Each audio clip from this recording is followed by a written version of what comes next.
Sean ustedes bienvenidos a la sesión general del Hospital General de México, doctor Eduardo Liceaga.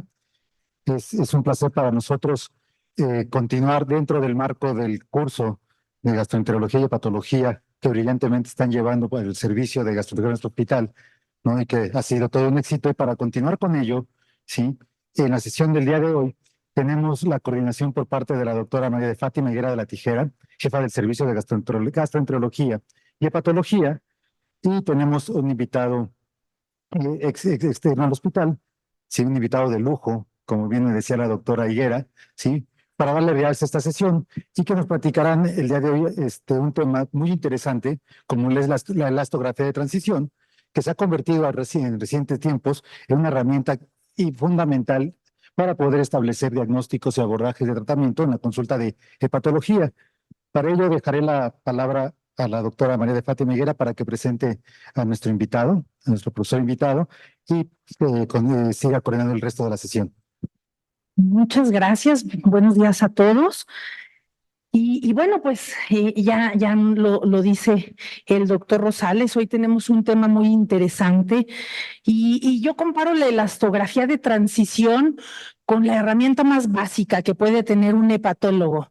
Es decir, si pensamos en cardiología, pues es fundamental tener un electrocardiógrafo. Si pensamos en cirugía general, pues las suturas son indispensables. Si pensamos en la herramienta básica, por ejemplo, del endocrinólogo, una hemoglobina glucosilada, pues así, esta es nuestra herramienta básica de batalla en el consultorio y realmente pues ha venido a cobrar gran relevancia porque ya nos hablará el doctor Velarde de la importancia que tiene para pronóstico, para clasificar la enfermedad hepática crónica avanzada, compensada, para definir hipertensión portal clínicamente significativa. Entonces, para mí es un verdadero honor y un placer que nos acompañe el doctor José Antonio Velarde Ruiz Velasco, además de ser un excelente amigo y una persona que admiro mucho porque ha logrado posicionar al Hospital Civil de Guadalajara en el Departamento de Gastroenterología,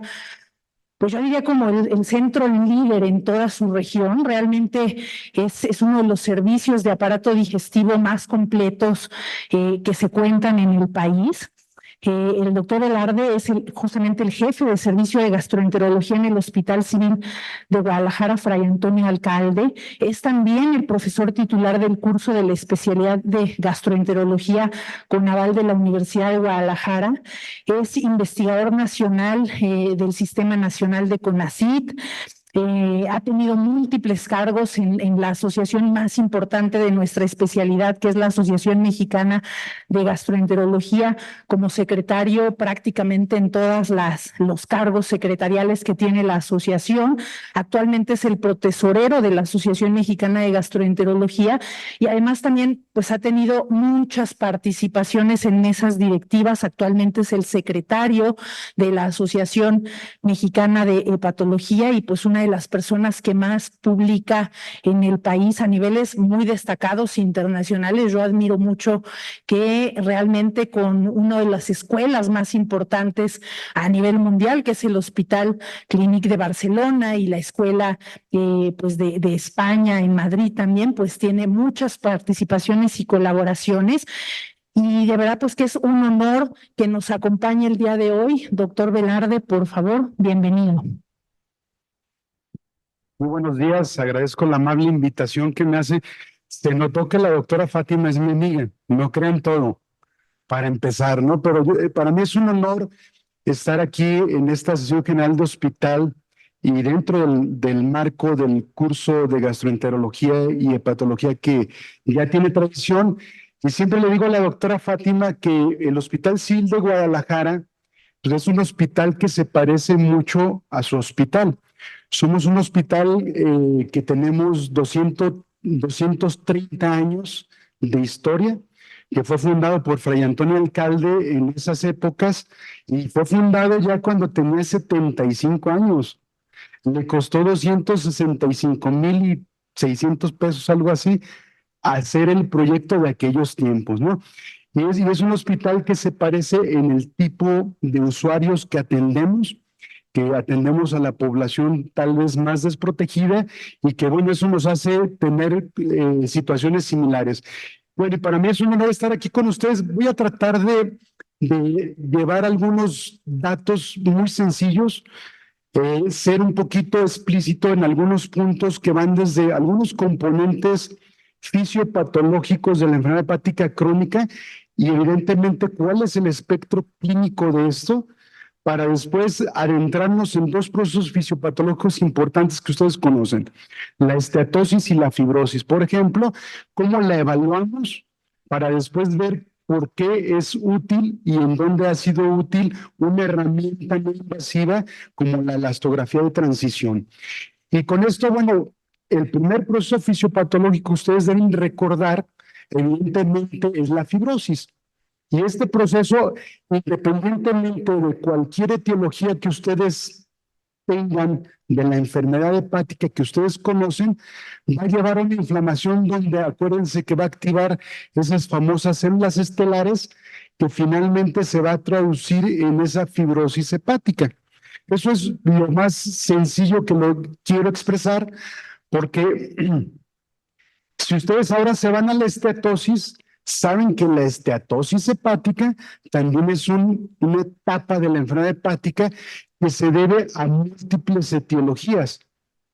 Múltiples etiologías, la más conocida, el alcohol y el origen metabólico, ¿no? O ambas, y algunas otras como medicamentos, enfermedades virales como hepatitis C en su genotipo 3, y de esta manera entonces sabemos que esa esteatosis, hoy en día, los hepatólogos no tenemos nada que hacer y le cambiamos el nombre. No tenemos un tratamiento altamente efectivo hasta hace un par de semanas, pero el nombre, ¿qué tal? El nombre ya le hemos cambiado desde los 80s múltiples ocasiones y esta es la nomenclatura actual.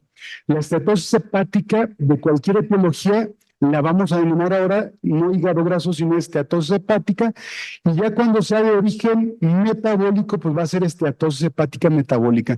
Pero hay sus diferentes expresiones clínicas que ustedes pueden ver ahí, y que esta es ya la nomenclatura, como de aquí en adelante incluso van a salir las publicaciones en este tópico, ¿no? Si nos vamos al espectro de la enfermedad hepática por alcohol, pues van a ver que hay evidentemente esa agresión, el que tiene patrones de consumo riesgoso, pues va a tener alta probabilidad de que su hígado se vuelva esteatóxico. Sin embargo, si ese consumo o esa agresión de riesgo sigue, el espectro clínico puede cambiar y hacerse sintomático. Y ya se puede hacer sintomático con cuadros de hepatitis alcohólica que ustedes conocen, que pueden ser muy agresivos y que son fallas multiorgánicas, y que ese paciente va a ir progresando en el caminar de los días, semanas, y puede llegar hasta una cirrosis o un cáncer de hígado. Estos pacientes que ya cambió el espectro clínico ya pueden tener diversas complicaciones, ¿no? Y el hígado graso alcohólico, esa esteatosis hepática metabólica, también tiene un espectro muy similar, donde los pasos van hígado sano, esteatosis simple, esteatohepatitis, fibrosis, cirrosis y cáncer. Aunque en estos escenarios recuerden que también desde la esteatosis podemos tener riesgo de que surja un hepatocarcinoma.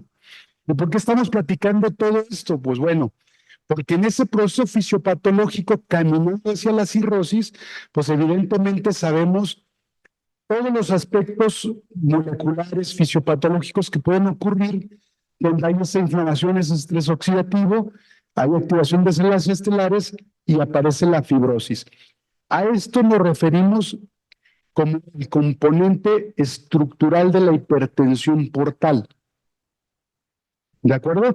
Y que por otro lado, nosotros tenemos ya activación de sustancias vasoactivas que van a ser el responsable de que nuestro paciente tenga un componente funcional, y que esto, pues ustedes lo traducen que toda la hipertensión portal es lo que explica todas las complicaciones de nuestros pacientes con cirrosis hepática.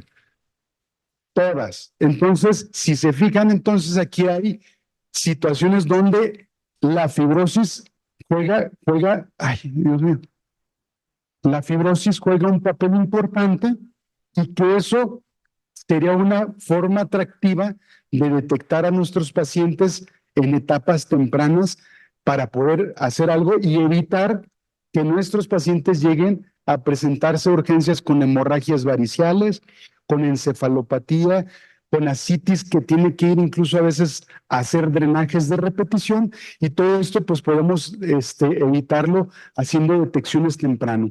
Ustedes deben de reconocer que al paso de la evolución de la presión portal, esto es cuando pasa los 5 milímetros de mercurio ese gradiente y empieza a subir cada vez. Esto es lo que explica y se traduce en la aparición de las diversas complicaciones de la cirrosis hepática. En el transcurso de esa elevación de ese gradiente, va a haber cambios que van a ser susceptibles al paciente para que tenga estas complicaciones hasta tener una etapa descompensada tardía donde vemos de todo. La mayoría de los pacientes nos llegan acá.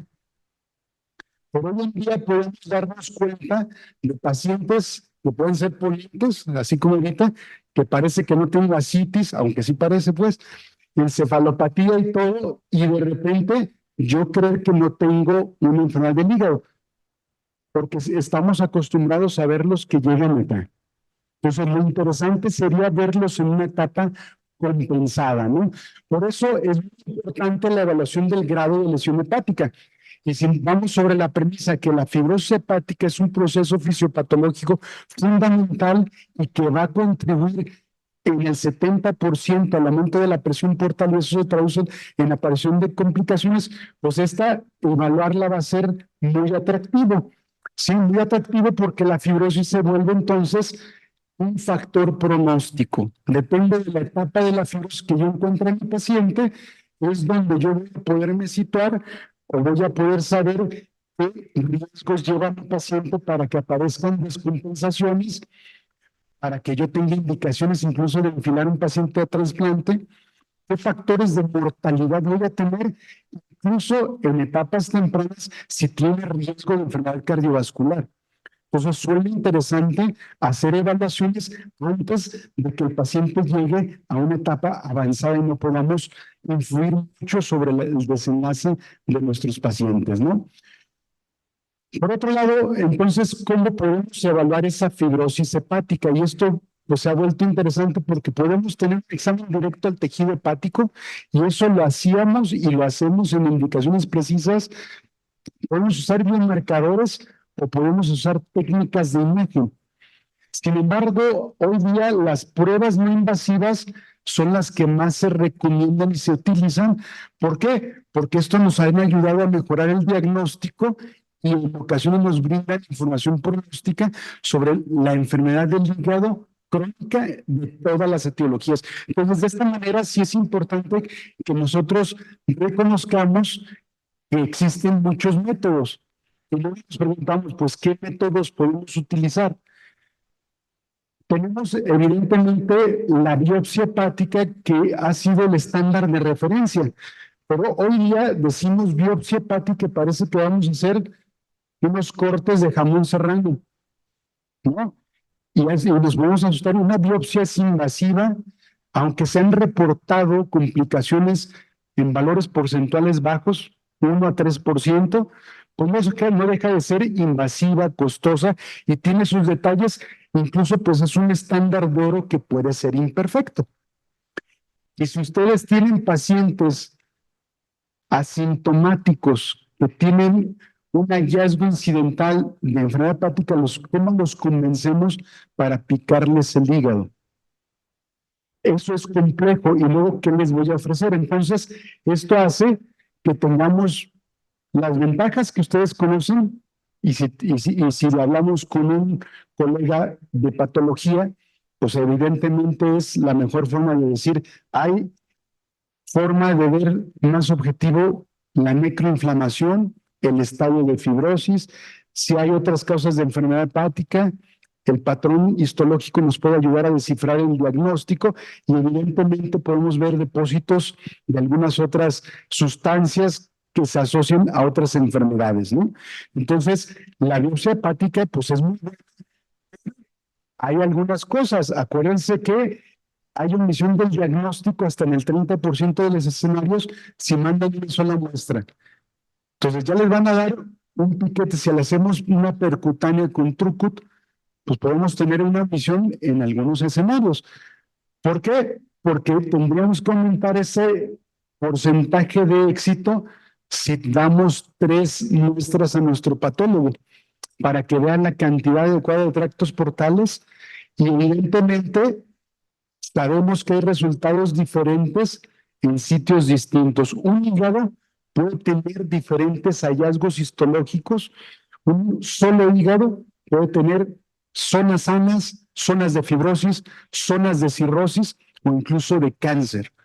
Y esto se ha visto desde trabajos que fueron publicados hace alrededor de 20 años, como este de Bedosa, donde un solo hígado puede expresar diferentes grados de lesión hepática, ¿no? Entonces eso lo hace que sea un estándar de oro imperfecto, pero ojo, no quiere decir que hemos dejado de utilizar la biopsia hepática. Tiene sus indicaciones precisas en diversos escenarios clínicos. Pero bueno, si nos vamos ahora que la novedad es las evaluaciones no invasivas, ustedes recuerden que hay marcadores séricos, hay marcadores que nos evalúan la propiedad física del tejido, como la elastografía transitoria de la que vamos a hablar, y otros que nos ayudan a ver la anatomía, como la resonancia, la tomografía, ¿no? Entonces, hay marcadores que se recomienda usarlos como un tamizaje inicial en poblaciones de riesgo, como el FIB4, pues si sale alterado, más de 2.67, ustedes ya pueden referirlo a un estudio más avanzado, como la elastografía de transición o transitoria. ¿Y qué es esto? Esto es un ultrasonido, pero ¿qué tipo de ultrasonido es? Este famoso FibroScan, ¿qué es lo que mide? Pues es una tecnología de ultrasonografía que nos ayuda a dos cosas. Por un lado, mide rigidez del hígado y por otro lado nos ayuda a evaluar algo que se llama parámetro de atenuación controlada, que traduce, que cuantifica la grasa. Bueno, entonces tenemos que ver qué tan buenas son estas pruebas. La rigidez hepática, pues es algo que, si ustedes saben que la capacidad del medio que no cambia su forma al estar bajo un estrés mecánico, eso es la rigidez, ¿no? Y la rigidez o elasticidad se expresa en una medida que son los pascales o los kilopascales. En el hígado, la traducción es que medimos eso que dice ahí que va a aparecer como LSM, es la medición de la rigidez hepática. El principio es muy sencillo. Sí, con este FibroScan que utiliza una sonda similar a la del gráfico, lo que podemos es medir la velocidad de la onda de corte a través del tejido del hígado. Es cómo se transmite el sonido sobre el hígado. Esto, ya lo dijimos, se expresa por kilopascales y quiere decir que un hígado sano, sin fibrosis, tiene una velocidad de transmisión de la onda más lenta. Disminuido. Esto quiere decir que no está rígido el órgano y que tiene pocos kilopascales, ¿no? Y por otro lado, ya cuando empieza a ponerse lleno de cicatriz o cirrótico el hígado, pues la velocidad de la que se transmite es más elevada, hay más rigidez y se traducen más kilopascales. Así de sencillo se los quiero plantear, pero el médico que refiera a estos estudios o la traducción tiene que tener una alerta. Cuidado, cuidado, que un consumo reciente de alcohol, un consumo de riesgo o tener una marcada inflamación transaminasas más de 100, bilirubinas elevadas, colestasis más de 5 en promedio, pues él va a tener sobreestimado los valores. Hay que tener cuidado y es cuando hay que ver con nuestro gastroenterólogo, nuestro patólogo de referencia, si es un punto para aplicar esto. Esta herramienta es tan buena que tiene un valor de 0.90 para decir quién tiene cirrosis de forma no invasiva. Si usted recuerda un diagnóstico que tenga un AUROC cercano a la unidad, pues es una prueba diagnóstica. Las pruebas en la práctica clínica diaria que están de 0.87, 0.90 para arriba son muy buenas. Entonces, esta herramienta no invasiva, pues parece ser que es una buena estrategia para discriminar fibrosis avanzada. ¿De acuerdo? Y eso nos ayuda mucho en la práctica clínica. Esta situación, pues ya está validada. Para ciertas enfermedades, vean cómo hay diferentes puntos de corte para las etiologías. Y ahí les pongo con cada referencia cómo está validado ya estudios con histología, como con el FibroScan, cómo nos podemos dar cuenta de acuerdo a los kilopascales, hepatitis virales, hepatitis por alcohol y por esteatosis hepática metabólica. Incluso hay valores que se han definido ya para el origen autoinmune, incluso en colangitis biliar primaria. Creo que se cambia solo. No sé si le prende. Entonces, en colangitis biliar primaria también hay valores que incluso pueden ser predictivos de pronóstico para este tipo de pacientes. Entonces, vean cómo de cualquier forma, céntrense en el F4. Si se fijan, ya cuando pasa alrededor de los 10 kilopascales, yo estaría preocupado porque ya hay algo de fibrosis. Y evidentemente ahorita van a ver otros valores de acuerdo a Babeno 7, que es un consenso que seguimos mucho los hepatólogos para la evaluación de la hipertensión portal, que hay algo que se llama la regla de los 5, y ahorita la vamos a ver, ¿no? Pero ven cómo cifras similares en algunas situaciones. ¿Por qué el origen del alcohol tiene valores un poquito más altos? Porque habitualmente están desinflamados esos pacientes y probablemente se sobreestima un poco el valor y se ha estandarizado a esos puntos de corte. Y eso lo tenemos que conocer cuando nos mandan solicitar un FibroScan. Cuando sabemos qué etiología es la posible, tenemos que tomar valores de referencia o poner que puede ser valores de referencia de multietiología para que se sitúe el clínico cómo le va a dar traducción a todo esto, ¿no? Entonces, el otro parámetro que decía que puede evaluar FibroScan es muy sencillo, es el parámetro de detonación controlada, que también son en base de sonido, pero esta se mide en decibeles por litro. Y esta nos da la capacidad de cuantificar la grasa. Evidentemente, a mayor grado de esteatosis, el CAP es más elevado. Y eso también existen ya parámetros de referencia. Este CAP se puede utilizar de forma simultánea con la elastografía para evaluar los dos puntos fisiopatológicos importantes, la fibrosis y la esteatosis, ¿no? Y especialmente también esta herramienta nos ayuda en poblaciones de alto riesgo. Recuerden que de acuerdo a la mayoría de las referencias, alrededor del 55 a 65% de los pacientes con diabetes mellitus tipo 2 pueden tener un grado de esteatosis. Y dependiendo de la referencia, del 27 al 40%, estos diabéticos ya tienen fibrosis avanzada sin saberlo y que no tienen cirrosis clínicamente evidente. Por eso entonces sí es importante que ustedes sepan que el FibroScan sí tiene parámetros ya establecidos también para graduar mejor la esteatosis.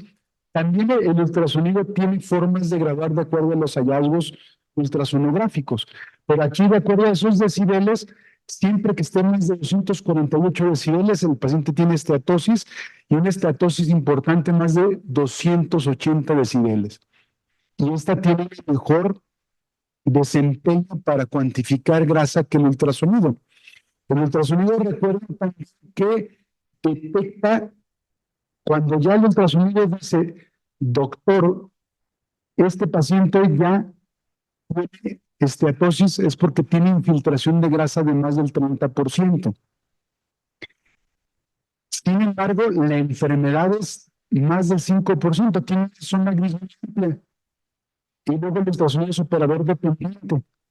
Entonces, esto le puede restar rendimiento, tiene una sensibilidad y especificidad alrededor del 60 al 70% en las mejores manos. Entonces, lo hace que tenga un desempeño bajo contra la elastografía un CAP. Entonces, esta puede ser una buena estrategia. Que si me dicen, no, doctor, la mejor estrategia no invasiva es la elastografía por resonancia magnética. Tenemos que tener un software especial, es mucho más caro, es más tardado y tenemos otros pacientes en fila de espera que requieren más estudios de resonancia, más que cuantificar la grasa, porque la elastografía por resonancia detecta 5.6% de grasa. Desde ahí detecta. Este tiene un buen rendimiento. Hay estudios que reportan 7, 10% ambulante. Entonces, creo que es muy buena la herramienta. Y este es un estudio muy sencillo que, pues, ¿cómo lo hacemos? Pues, sencillito, necesitamos solamente 3 horas de ayuno, que se acueste, dicen los españoles que se tumbe el paciente y después que ponga el brazo derecho como si estuviera en la playa y hacer el estudio posicionándonos entre el noveno y onceavo espacio intercostal en la línea media axilar. Y sencillo, es un estudio que lo podemos hacer en el consultorio, que evidentemente tiene que el que lo hace estar certificado y tener un entrenamiento, conocer la enfermedad y conocer los trucos para que salgan bien realizado el estudio. ¿De acuerdo? Así como el doctor José Luis y la doctora Fátima que llevan miles de estudios. Ya le estoy echando porras, doctor. Entonces, este estudio es muy sencillo. Sí, el operador tiene que estar cómodo, el paciente está acostado, lo exploramos. Evidentemente, desde antes tenemos que hacer una evaluación, sí, tener parámetros básicos para saber qué es lo que estamos buscando. Y después el paciente lo colocamos, les decía, como si estuviera en la playa y como si estuviera como una forma de un platanito, ¿no? Sí, en esa posición, estar frente al paciente y la pantalla y luego nosotros colocar la sonda en forma adecuada con el entrenamiento para saber qué es lo que vamos a hacer y buscar entre los espacios intercostales para hacer una medición adecuada de esa transmisión del sonido, que se requieren estándares de calidad como estos. ¿Qué criterios? Tener al menos 10 mediciones o 10 disparos buenos y que tengan algo que se llama rango intercuartil de menos del 30%, y eso me lo dice el aparato. No me voy a entretener en detalles, pero hay diversos gráficos que se llaman elastogramas que tienen que tener una forma o un descenso del elastograma para saber yo qué es una buena medición. Y eso es lo que me da los criterios para que luego me reporte en azul el CAP, y evidentemente en naranja nos da esos rangos de la fibrosis en kilopascales. Y el estudio lo tenemos el resultado de forma inmediata. El equipo, ahora los software inteligentes que tienen las nuevas generaciones del equipo, nos ayudan a decirnos cuando un estudio también cumple criterios. Evidentemente no está publicado, pero entre menos rango intercuartil, pues decimos que es mejor. Pero yo no conozco ahorita un estudio que diga que tiene que ser menos del 30% para decir. Y a veces nos tomamos el reto que entreguemos menos del 15, menos del 10% para estar presumiendo yo al doctor José Luis que hago mejores FibroScan. Pero no me sale, yo soy con el 2%, ¿no? Entonces, le descuento, dice. Entonces, sí es importante que conozcamos cuáles son los criterios de calidad cuando interpretamos, porque sí nos han llegado referencias que el rango intercuartil es del 60% y que le dicen, usted ya tiene cirrosis.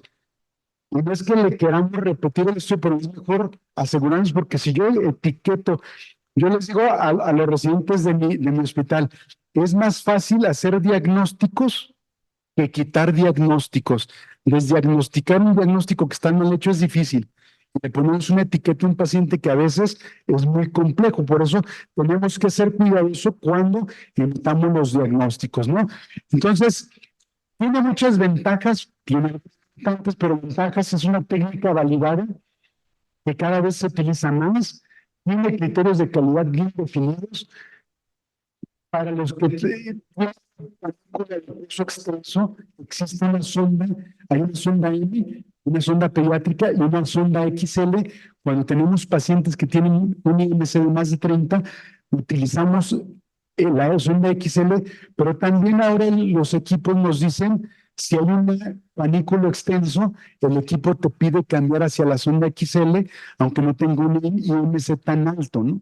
Entonces, él nos da la certeza que podemos tener mejores resultados. Nos ayuda como valor pronóstico en cirrosis, que ahorita voy a mencionar, aunque ustedes tienen que tener en mente cuáles son las limitaciones, que tal vez cuando yo tengo un paciente con colestasis o congestión activa, pues me puedo esperar unas semanas, unos meses, para ver si es candidato que le haga el FibroScan. Después no llevamos prisa. También, si el paciente viene todavía bajo efectos de alcohol, pues mejor me espero. O sea, tengo que tener en mente cuáles son los distractores que pueden de la rigidez del hígado. Y evidentemente la congestión del hígado es una de ellas. Por 3 horas ayuda a que esa congestión vascular después del alimento, pues mejore. Este valor pronóstico en cirrosis es algo importante también que nos ha ayudado en la elastografía y que yo espero que ya en poco tiempo todos los hospitales, así como ya tenemos manometría de alta resolución, estas herramientas, porque es una herramienta que nos va a ayudar, por ejemplo, a esto. Si yo les he hablado ya varios minutos sobre el diagnóstico del gradiente, sobre qué etapa de la enfermedad hepática que tiene el paciente, porque cada una de ellas me predice algo. Conforme voy quitando el gradiente de presión de la vena hepática, lo normal es menos de 5, va aumentando, pero ya más de 10, hay un concepto que ustedes deben de recordar, eso que se llama hipertensión portal clínicamente significativa, y que ahora se ha enfocado mucho en que reconozcamos a esos pacientes, porque ahí ya tienen riesgo de que empiecen a desarrollar varices, ascitis, encefalopatía o mayor riesgo de cáncer de hígado. Si esto va aumentando, evidentemente tengo riesgo de que el paciente se muera. Por eso es importante conocer el gradiente de presión de la vena hepática. ¿Sí? Medirla, pues es una técnica invasiva, es costosa y es poco disponible. Pocos hospitales en México de manera rutinaria van a medir el gradiente de presión, que es meter un catéter por la yugular, pasar el corazón, llegar al hígado, llegar a la suprahepática, meter un catéter en la suprahepática media, inflar un globito para tener la presión venosa hepática enclavada. Y luego ustedes desinflan ese globito para que tengan la presión venosa hepática libre y luego hacen su ecuación para que tengan el gradiente de presión de la vena hepática, que se traduce a la presión portal. Esto es costoso y es muy invasivo. Entonces, esto no de manera rutinaria lo podemos estar midiendo. Por eso, tenemos que buscar herramientas muy invasivas. Y evidentemente, yo sé que la ecografía convencional pues, nos puede ayudar a saber quién tiene esplenomegalia, si hay una recanalización de la vena umbilical, si ya se formaron colaterales portosistémicas o si el flujo de la vena porta ya está cambiando. Menos de 15 ya me preocupo, pero en menos de 12 pues ya hay cambios importantes. Entonces, estos datos nos pueden ayudar un poco, pero no son tan exactos. ¿Sí? Por eso hay otras estrategias, y vuelvo a regresar a esa elastografía, que han evaluado también la presión portal, pero también hay algo que se llama elastografía esplénica, y que los equipos más nuevos de FibroScan también tienen una sonda esplénica, y esto es muy interesante, ¿eh? Demasiado interesante que ahorita vamos a hablar. ¿Por qué? Porque si la elastografía esplénica, vean fisiopatológicamente, ese aumento de la presión portal traduce a que hay cambios también en la congestión del vaso. Esta congestión del vaso genera angiogénesis, genera más fibrogénesis y evidentemente una activación del tejido linfoide. Todo eso con cambios hormonales, entonces aumenta la dureza esplénica y todo esto, pues, también nos ayudaría un poquito a traducir que hay componente tanto estructural como dinámico de la hipertensión portal. Entonces, la elastografía esplénica pudiera ser algo atractivo para evaluar más integralmente la hipertensión portal. Me pasa en la que sigue, ya no me veo cambio.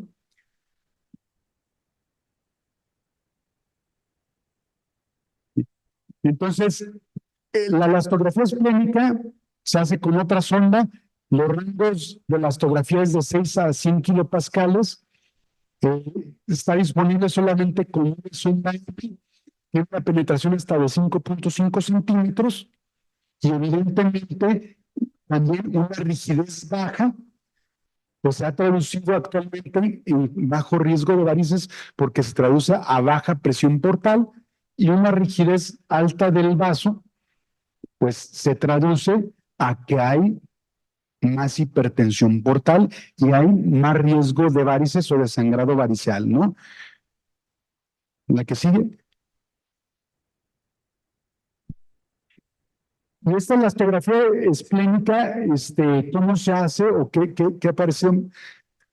Que igual, ahora acostamos al paciente de otra forma, también como si estuviera en la playa, platanito, pero ahora del lado izquierdo, y la capacidad es muy buena porque, ¿cómo lo hago? Lo acomodo así, pero el equipo tiene aparte una sonda de ultrasonido y nos ayuda primero a situar dónde está el vaso. Claro que si hay vasos de más de 13 centímetros, pues es muy fácil, hasta yo los encuentro, ¿no?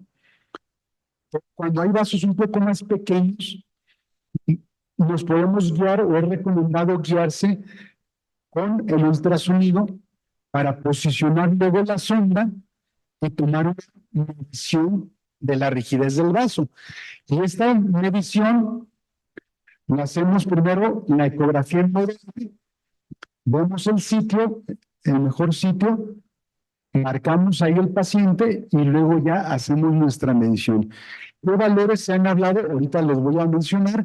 Colocamos la sonda igual que esté bien posicionada la sonda, y es un estudio que nos va a quitar otros 5 a 7 minutos hacerlo, y eso nos va a dar mucho valor en esto. ¿Qué se ha visto de evidencia de utilidad tanto de la elastografía hepática como esplénica? Les platico, hay correlación de la elastografía del hígado, sí, entre más fibrosis, evidentemente, pues la correlación puede bajar. Y esto puede ser engañoso. Y gracias a esto, pues bueno, hay diversos estudios que nos han dicho que con gradientes de más de 10, el área bajo la curva de la elastografía del hígado es de 0.99. Pues es buenísima. Quisiéramos otras pruebas de diagnóstico con estos valores. Si el gradiente es más de 12, disminuye. Yo les dije que era 12, pero disminuye a 0.92, sigue siendo buenísimo. Entonces, nosotros ya sabemos que para tener buena sensibilidad y especificidad, evaluando no invasivamente la presión portal, lo podemos hacer con elastografía del hígado, midiendo la rigidez del hígado. Y bueno, esta nos ayuda a identificar con precisión pacientes con hipertensión portal clínicamente significativa. Y aquí es un nicho muy importante para los hepatólogos. Nosotros ya sabemos que con puntos de corte de 21 a 25, que nos refieren a un paciente con factores de riesgo de enfermedad hepática, con algunos cambios en la bioquímica, le hacemos elastografía y si está de 21 a 25 ya nos preocupamos porque este paciente puede tener hipertensión portal clínicamente significativa. Y esto se hizo en base, este es el mejor estudio que nos orientó que en todas las etiologías, estos son los valores de corte. Pero nos preocupaban mucho los de esteatosis hepática metabólica, alias el MASLD. Y aquí ya vimos que más de 25 en estos pacientes es el mejor punto de corte para diagnosticarles esta hipertensión portal clínicamente significativa. Sí, en pacientes que tienen hepatitis viral, hígado graso con menos de 30 de índice de masa corporal o con daño por alcohol. Entonces, tomen en cuenta siempre este valor de 25 kilopascales, ¿no? Pero si tienen menos de 25 kilopascales, ¿qué? El modelo Anticipate que está por aquí también hizo una comparación con la longitud del vaso y las plaquetas para saber si alguien tenía riesgo o no tenía riesgo también de hipertensión portal clínicamente significativa. Y se encontró que los que tienen entre 15 y 20 kilopascales con plaquetas de menos de 110 o pacientes que están entre 20 y 25 con plaquetas de menos de 150,000, pues esos sujetos también tienen riesgo de tener un 60% de esta población, riesgo de tener hipertensión portal clínicamente significativa. Entonces eso hace que cuando yo los encuentro con estos parámetros, tengo que implementar una estrategia de vigilancia para este tipo de pacientes, ¿no? Y gracias a eso está esta regla de los 5 que está en Babeno 7, que ustedes deben de, muchos de ustedes de conocerla, pero esta simplemente nos ayuda a saber quién tiene ya diagnóstico de hipertensión portal clínicamente significativa, quién lo descarta por completo, y si tiene menos de 10 kilopascales, yo puedo decir que mi paciente no tiene algo que se llama enfermedad hepática crónica avanzada compensada, o sea que anda bien.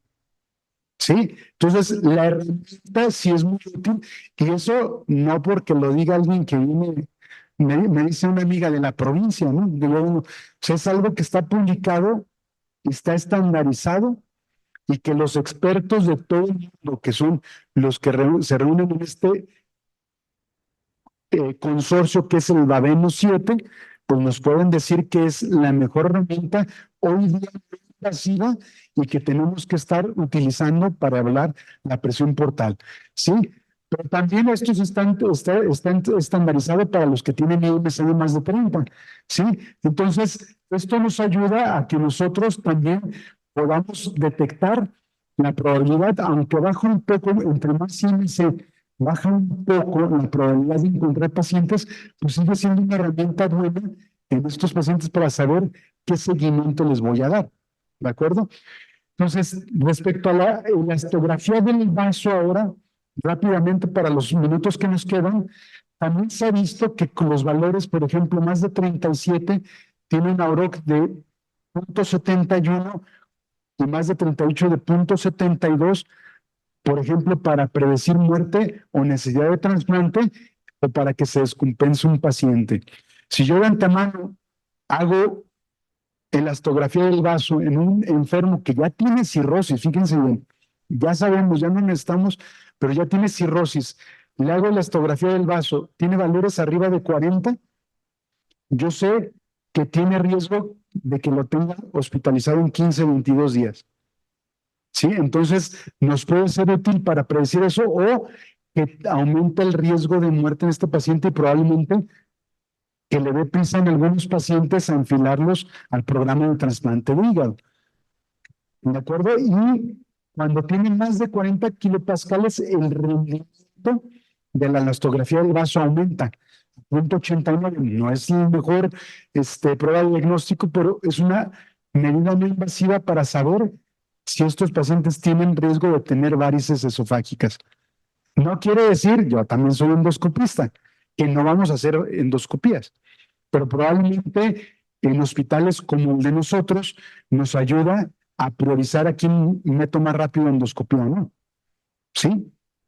Para ver si están grandes y traen signos rojos y hacerlo pertinente, pero con yo puedo saber si hay varices o no, o le justifico mejor al paciente. Yo necesito que este paciente, aunque no lo veas con ascitis, con encefalopatía, que no es un estudio endoscópico para ver si tiene o no varices esofágicas, ¿de acuerdo? Entonces, evidentemente, si le pegan a ustedes la longitud del vaso, si está más de 13 también, vean cómo aumenta la sensibilidad y especificidad al 90%. Entonces ya le justifican más a nuestros grupos de endoscopistas de nuestras instituciones. Tengo la elastografía esplínica, tengo longitud del vaso aumentada, y el paciente tiene alto riesgo de varices, ¿de acuerdo? Entonces, y gracias a eso también, pues hemos identificado pacientes y sabemos qué ruta vamos a hacer, de acuerdo a los kilopascales del hígado, al número de plaquetas y a la elastografía del vaso, como dije, de más de 40, pues a ver si lo tengo que beta bloquear al paciente. Si yo tengo un paciente con más de 25 kilopascales, que tiene plaquetas de menos de 150,000 y una elastografía esplénica de más de 40, yo lo meto a beta bloqueo preventivo. ¿Sale? Entonces, para todo esto nos puede ser útil el tener este tipo de estrategias, ¿no?